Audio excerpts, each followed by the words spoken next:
The next speaker is the Sovereign Order of Malta.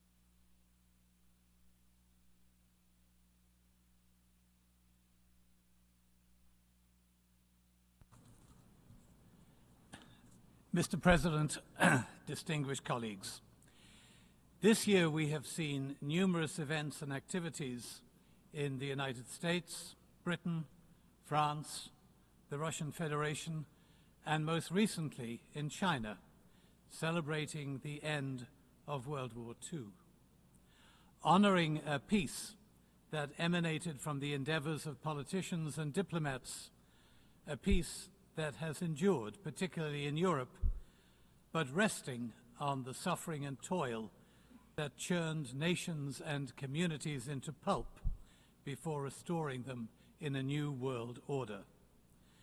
The Sovereign Order of Malta has lived through 900 years of such change and evolution and has borne witness to the human suffering that is an inevitable consequence of political and military intervention and aggrandizement. And today, we continue to bear witness to such suffering, particularly in Ukraine, a conflict eerily reminiscent of World War II, where our only political perspective is to see the upholding of the rule of law and adherence to the UN Charter.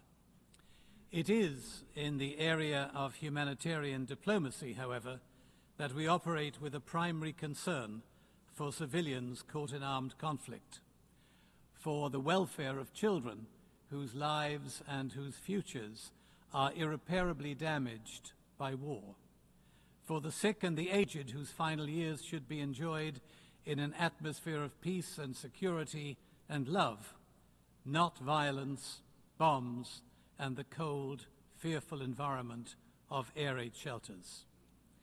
In addition to the trauma of displaced children and those who have been taken from their homes, our social workers and our professional staff estimate that 75% of Ukrainian school children suffer some form of post-traumatic stress disorder, with 1 in 10 children refusing to attend school or to engage in any kind of social interaction.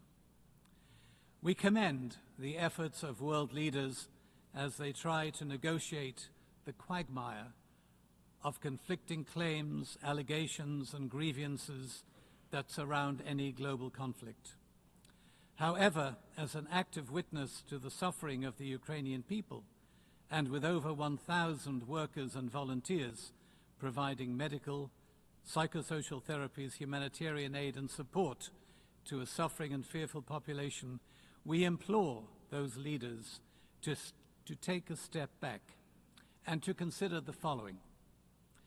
What if their own children, their own mothers, aged relatives, and dear friends were innocently caught in this or any other global conflict that are a blight on our past, our present, and our future?